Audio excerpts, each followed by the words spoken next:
Hey guys, so today's going to be a little different. Today's episode is going to be all about just editing using Final Cut Pro 10 and my tips and tricks for using it. So I already have all of my footage loaded and ready to go. How I like to start is by having everything I'm going to use for video on the timeline.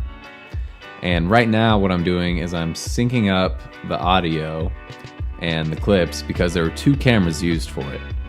I really like to use one of the audio enhancement effects on it. In this case, I'm using voice enhance. Usually I like to use bass boost because it just adds really nice, rich sound to your audio. And then you want to be able to line up your footage when you're working with multiple cameras so that later on in the process, you don't have to go back and try and line up stuff whenever you need to make a jump cut. So here I'm just breaking down all the empty spaces where the interviewer was asking questions. To go ahead and get those out of the way. Now, something to be careful about while you're doing this, if you're working with footage from two cameras, is that you have to have both of them selected before you cut them. Otherwise, you're only going to cut one, and when you delete one, you're going to leave the rest from the other, and then it's going to stop syncing up. A really easy way to cut is by using the blade command. So if you press Command B, it'll cut wherever your timeline marker is. When it comes to B-roll, the first thing I like to do is scroll through the footage and figure out what parts are usable. When I shoot for the edit. So this footage here is shot on glide cam. So I know there are going to be certain points, I just let it roll, but there are going to be certain points where I know that I'm changing my handling, I'm changing the zoom, I'm changing the focus. And so I want to go ahead and get rid of those as soon as possible. That way I'm down to just what I know is usable footage and it's something that I can actually apply to the end product.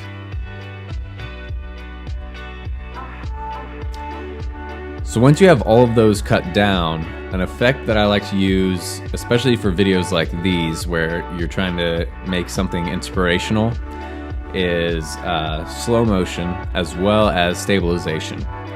Working with a glide cam, the built-in stabilization preset really helps to smooth out those extra little movements you make while using the glide cam. And then putting everything in slow motion, in this case it's just 75%, it's just very slight slow motion, so that's not offsetting, but it makes all your footage smoother, especially when you're shooting with glide cam again. If you put it in a 75% slow motion, then everything you shoot is just going to look smoother in general. After you let the stabilization process, it's going to take a while. You want to go through and check all your footage to make sure your stabilization didn't mess it up. With any stabilizer or warp stabilizer in Premiere or anything, sometimes it's just going to add some really weird effects that you don't want. So you want to check your footage after you stabilize it to make sure that none of those effects got added. If they did, there are a lot of adjustments you can make to the stabilization. I normally just turn the stabilization off, rewatch the footage and see, okay, is this usable without stabilization? But if there's a shot that you really want to use and you really need it stabilized, then you want to go in and tweak the settings. The next step when you're working with testimonial or interview footage is you want to go ahead and break down what's usable, what's important, and what's not. Based on the kind of questions you ask, you might get a lot of filler information that's not really to the message that you're trying to convey. If you ask the right questions, you're going to end up with a lot less cutting to have to do, a lot less time that you'll have to spend editing. So here, all the clips that are shaded out are disabled, and it's super easy to disable a clip in Final Cut. All you have to do is select the clip and press V, and that'll disable it. And I like to use that as a marker for myself to know which clips I don't want to use. After you get rid of all the fluff that you don't need, I like to go back through and start cutting out all the little extra bits, the ums, the uhs, the pauses that you don't want to be in the final product.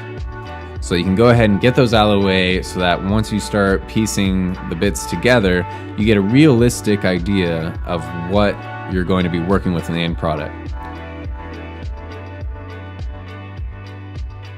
So here, I've already cut out all of the ums, uhs, and what, and you can see there were a lot of them based off of how many cuts are in this video.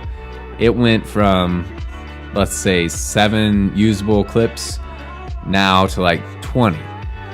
That's why B-roll is important, and that's why shooting on a second camera is important.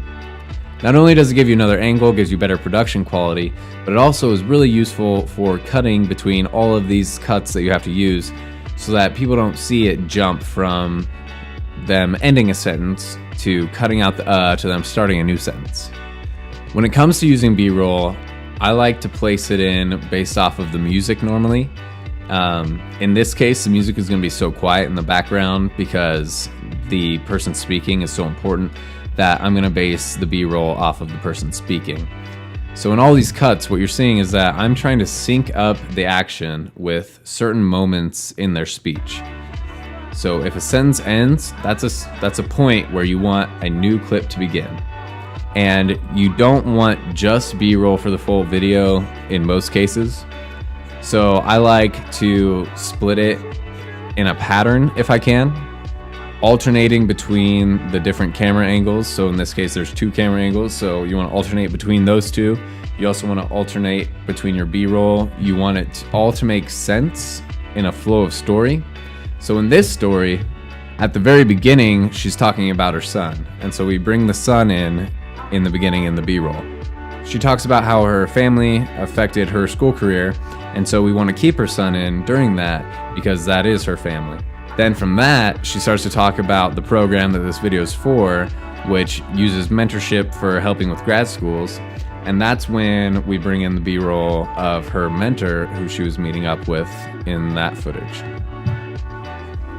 And there you have it. That's just a really quick tutorial on how I like to edit with Final Cut Pro. This gives you a composition that's completely non-destructive, non-committal.